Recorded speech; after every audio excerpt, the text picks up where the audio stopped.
नमस्कार दोस्तों, स्वागत है आप सबका। आज हम बात करेंगे संविधान के आर्टिकल नंबर 231 की। आप सबको बहुत बहुत स्वागत है। मैं हिमांशु यादव, राइस स्मार्ट के यूट्यूब चैनल में। दरअसल इससे थोड़े दिन पहले जो हम हाई कोर्ट के बारे में चर्चा कर रहे थे, मैंने आपको बताया था कि हाई कोर्ट भारत में 25 हैं। हर एक हाई कोर्ट के पास अलग अलग क्षेत्र है, अलग अलग एरिया है। तो आज हम बात करेंगे कि दो राज्यों का भी क्या एक हाई कोर्ट हो सकता है, इसके बारे में। और एक वीडियो ऑलरेडी अपलोडेड है, आप उसे जरूर देख लीजिएगा। भारत के 25 हाईकोर्ट का टेरिटरी कौन कौन सी है, उसी से रिलेटेड आर्टिकल 231 में जो बातें बताएगी उस पर हम लोग डिस्कस करेंगे। आप सब लोगों के बहुत सारे क्वेरीज आ रही है कि सर डेली 2 वीडियो डालिएगा। तो 2 वीडियो थोड़ा सा अभी नहीं हो पाएगा क्योंकि ऑलरेडी बहुत कुछ यूट्यूब में डाला जा रहा है। तो इस वजह से जो टाइम स्लॉट है वो मेरे पास एक ही मिला, तो मैं एक के हिसाब से ही आपको दे पा रहा हूँ। उसके लिए बहुत बहुत क्षमा प्रार्थी हूँ। लेकिन हाँ, निकट भविष्य में अगर ऐसा कुछ हुआ तो हम एक दिन में 2 वीडियो जरूर आपके लिए अपलोड करेंगे। फिलहाल बात करते हैं आर्टिकल नंबर 231, अर्थात 2 या अधिक राज्यों के लिए एक ही उच्च न्यायालय। जैसे आपने सुना होगा चंडीगढ़ का जो हाई कोर्ट है, पंजाब हरियाणा हाई कोर्ट, जो कि चंडीगढ़ में है, लेकिन वह चंडीगढ़ के लिए भी है, पंजाब के लिए भी है और हरियाणा के लिए भी है। आइएगा इसके बारे में बात करते हैं।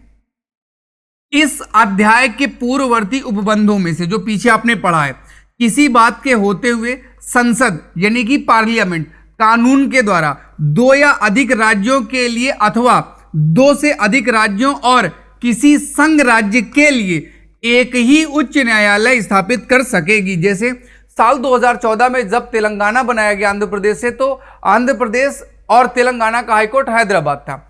हैदराबाद की लोकेशन तेलंगाना में चली गई, तो हैदराबाद का हाईकोर्ट भी कुछ दिनों के लिए 2019 तक कहाँ रहा, तेलंगाना। बाद में अमरावती हैदराबाद का अमरावती जो हाईकोर्ट बना, वो अमरावती हाईकोर्ट किसके लिए हो गया, आंध्र प्रदेश के लिए। और हैदराबाद हाईकोर्ट, जिसे अब तेलंगाना हाईकोर्ट कहा जाता है, वो तेलंगाना के लिए हैदराबाद में स्थित है।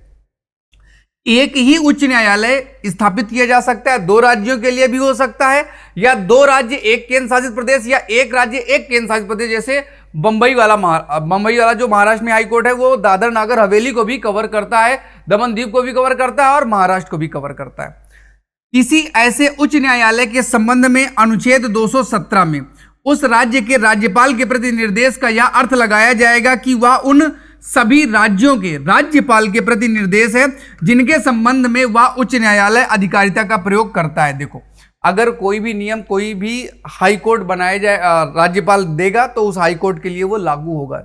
राज्यपाल का क्षेत्र उस हाई कोर्ट तक रहेगा, उसके लिए नियम बनाने का। हो सकता है कि राज्यपाल हो हरियाणा का, लेकिन हाई कोर्ट कहाँ है, उसकी लोकेशन चंडीगढ़ में है, तब भी हरियाणा वाले से चंडीगढ़ तक का वो नियम उसके पास क्या रहेगा, बना रहेगा, उसके लिए कानून बना सकेगा। और थोड़ा सा क्लियर किया गया इसी बात को, कैसे, अधीनस्थ न्यायालय यानी कि जो डिस्ट्रिक्ट कोर्ट है, आर्टिकल 235 से शुरू हो जाएगा।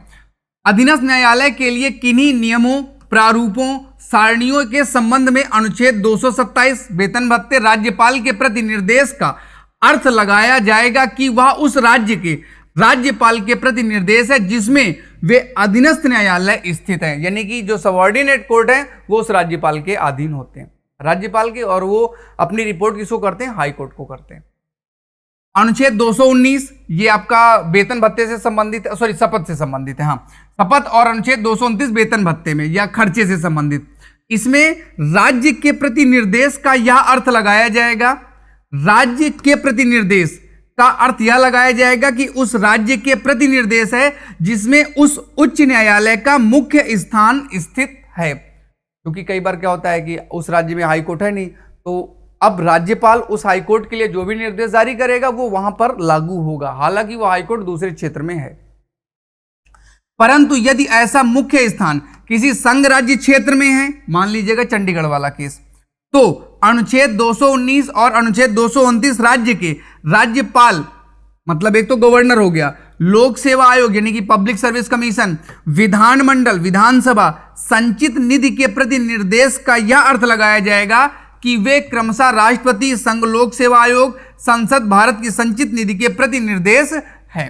देखो, अगर कोई भी हाई कोर्ट यूनियन टेरिटरी पर है तो उसका सारा का सारा खर्चा राज्यों की जगह किसके पास चला गया, उसका खर्चा केंद्र सरकार के पास चला जाएगा। जितने भी हाई कोर्ट यूनियन टेरिटरी में है, यानी कि दिल्ली वाला जैसे हाई कोर्ट यूनियन टेरिटरी में है, या जैसे मान लीजिएगा आपका चंडीगढ़ का हाई कोर्ट है, तो ये हाई कोर्ट जो है ये इनके खर्चे भत्ते कौन वहन करेगा, केंद्र सरकार वहन करेगा। संसद की विधि के द्वारा इनके खर्चे वहन किए जाएंगे। बाकी किसी राज्य क्षेत्र में तो राज्य क्षेत्र में ही रहेगा, उसके नियमों के लिए राज्यपाल उसके नियम और सारणी बनाएगा। तो ये आपका आर्टिकल नंबर 231। उम्मीद करता हूं आपको ये बात समझ में आ गई होगी। कल मुलाकात करते हैं संविधान के आर्टिकल नंबर 232 के साथ। तब तक के लिए मुझे दीजिएगा आज्ञा। जय हिंद, जय भारत।